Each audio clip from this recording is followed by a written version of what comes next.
Hi biology friends, you finally made it. This is the last video in the list of tasks for this evolution unit. And so what this is going to focus on is how to read what we call a cladogram.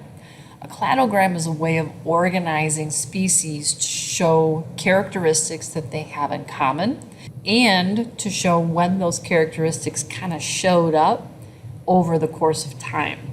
So often when we look at a cladogram, we could kind of visualize this as time when characteristics would kind of pop up as a mutation or an accumulation of mutations over time. When you look at a cladogram, these letters that are popping up in between the branch-offs are called derived characteristics or are adaptations, and they're called the internodes is what we call them, okay?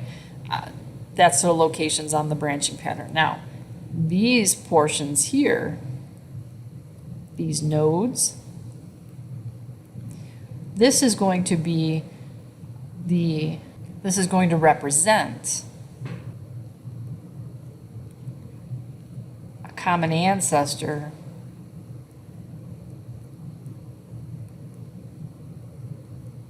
between species. So for example, this point here is going to be the branch off from, this is going to be the common ancestor between the group that branches off as dragonflies versus the group that branches off as moths.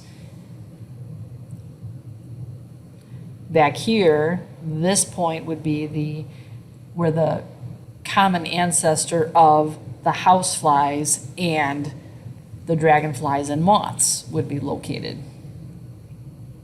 Okay, so that's what my nodes are. What were the common ancestors between the species that branch off from that point, and then the characteristics are going to be what we call the internodes, the spots in between.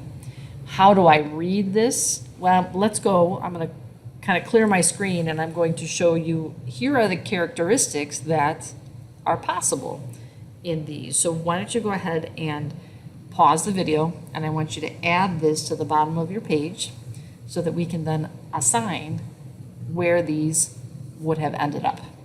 All right, when I look at this cladogram and I see now my derived characteristics at the bottom, and I look up at my pictures and I say, well, okay, of my list that I've got, where do I see curly antenna? I see curly antenna up here on my moth.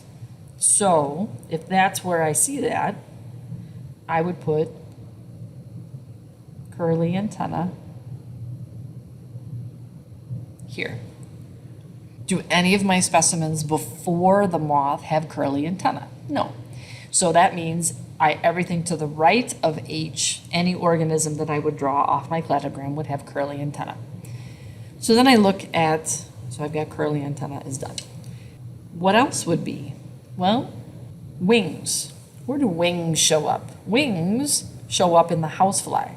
So I would say F would be wings. Then what would G be? G, what's the difference between my housefly wings and my dragonfly wings? How about dragonfly have a double set of wings? Double set of wings. Who else has a double set of wings? Doesn't the moth have a double set of wings? Yeah. So when I look at my derived characteristic, if I keep reading to the right, if I say double set of wings is here, that means both groups of organisms have to have that characteristic. Do I see double sets of wings anytime before G? No, I don't. Where do I see legs show up?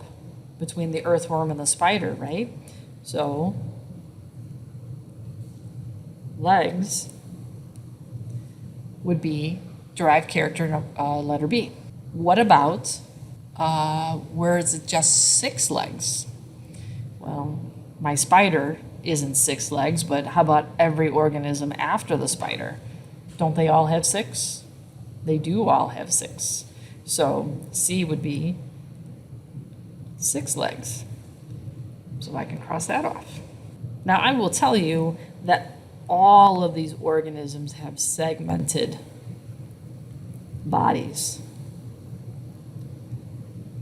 Even, those of you who dissected the earthworm, you saw that there were lines going across the worm, right? Well, those were all segments. So even though the worm doesn't have any legs, it is segmented, and all of these organisms are segmented. So now that narrows us down to cerci, which are abdominal appendages, versus crushing mouth parts.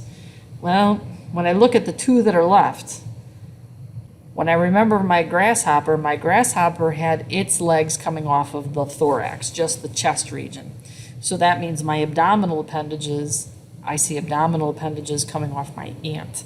So that's going to be, I'm going to do, can I fit in there, cerci for D?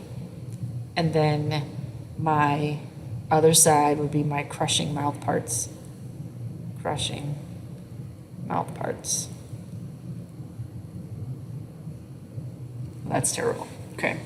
So what does that mean?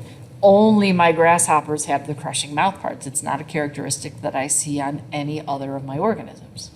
So really what I want you to be able to do for a cladogram is, if I say, which derived characteristics does the housefly and the grasshopper have in common? What do my housefly and my grasshopper have in common? Well, they all have segmented bodies. They all have legs. They all have 6 legs. But that's all they have in common. Does that make sense? Okay.